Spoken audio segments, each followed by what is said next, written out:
Hi everybody, it's me, Ghost Critic, in another of my series of reviews for the Ultimate Graphic Novel Collection. And this week I'll be reviewing Marvels. If you are a fan of the Silver Age stories from the Marvel Universe, then you are going to love this book. It certainly shows those classic 60s Marvel stories from a very unique perspective. That perspective being us. The human race and how we cope and how we deal with all those kind of big major events that were told originally back in the 60s. And we have a kind of slew of classic Marvel stories, but told from the ground level, from us the humans, and how they affected our lives. So it begins with a short prologue regarding the kind of the origin of the original Human Torch, how he was paraded around like some sort of freak spectacle, and while we were first astounded and wowed by this man of flames, we eventually turned around and we kind of started fearing him.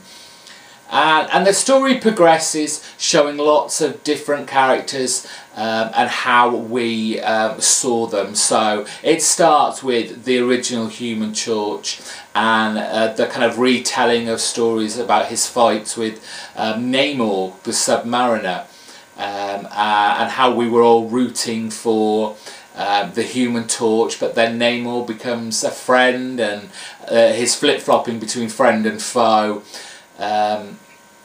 And basically how we dealt with it. And then you get lots of other great storylines in here.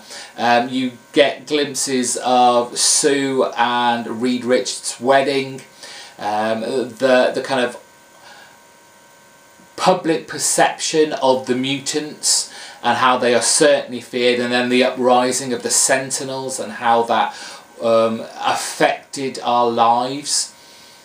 And even we get a Fantastic Four and Galactica storyline, that their original meeting where Galactus came to planet Earth to feed off its energy, and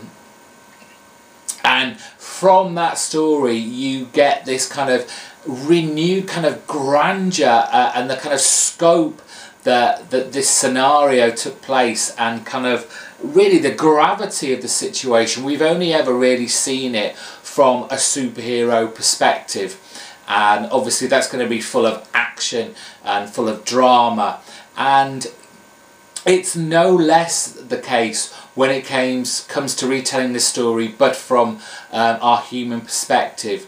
Our main character throughout this really is a guy called Phil, and he's a photographer.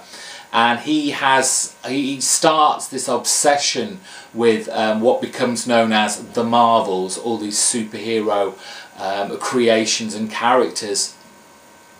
And it's like an addiction to him. He's forever trying to find out where they are to snap more photos, and just he is truly entranced by the whole thing about it, about these superhuman characters that are both saving the world and also making us fear for our world. Another storyline great in there, we've got the death of Gwen Stacy and her father, and the way Phil's life kind of changes in this, because it's not all about these classic storylines that we've read before from the Silver Age.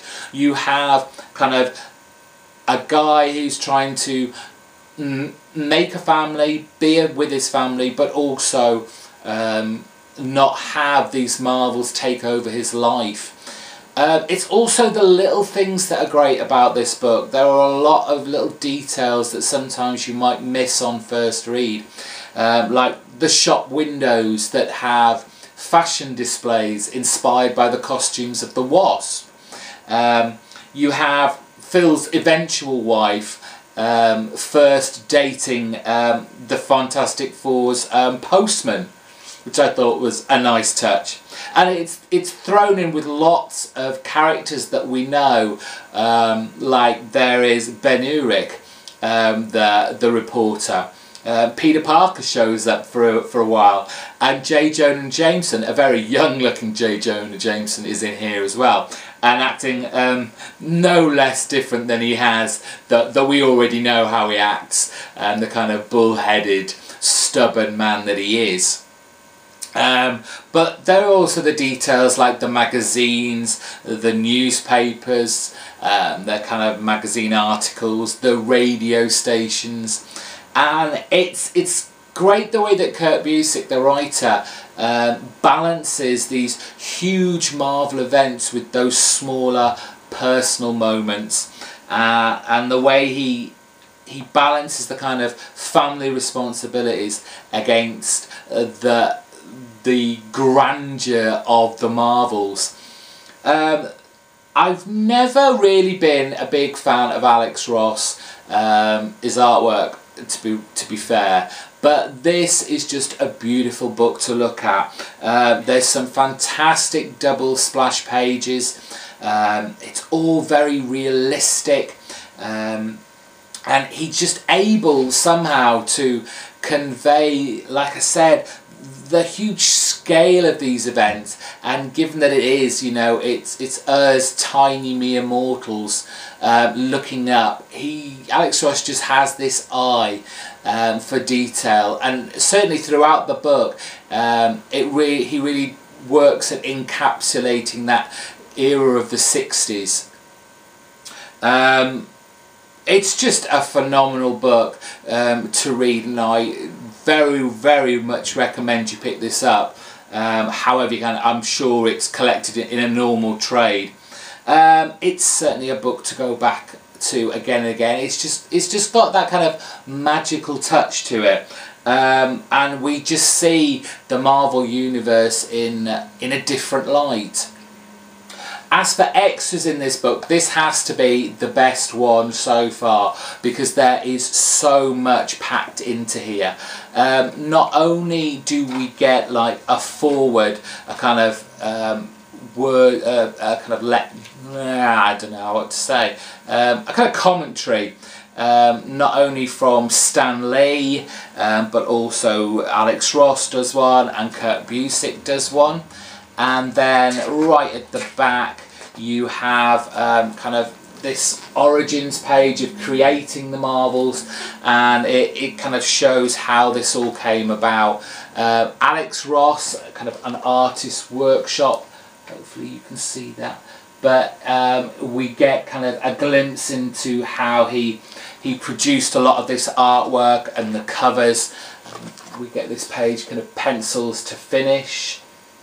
Hopefully you can see a little bit of that, and then they stick on one of the covers, and we get the kind of evolution of how it came from its brief origins to what it eventually became.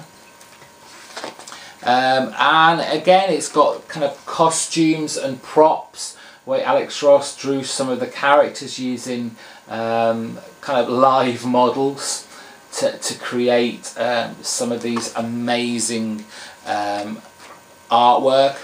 And then we have a cover gallery where it's Alex Ross recreating those classic covers from Fantastic Four issue 1. We've got Amazing Fantasy issue 15, The Avengers number 4. What's that there? We've got the X-Men cover, issue 1. It just goes on, and then obviously there's the further reading at the back here. Some extra ones that we're going to see in the future is Marvel 1602, the kind of historical perspective of the Marvel Universe, and Secret War. This was a Brian Michael Bendis story, which I have actually got. It was the last one that came out so far. But this is just a fantastic book. The writing, the artwork, just the whole sense from the intimate moments to the big scale superheroes. It just captures that era perfectly, and I thoroughly enjoyed reading this. So Marvels, go find it. That's me out for another Ultimate Graphic Novel review. I hope you enjoyed that, and we'll be back for more. Take care. Bye bye.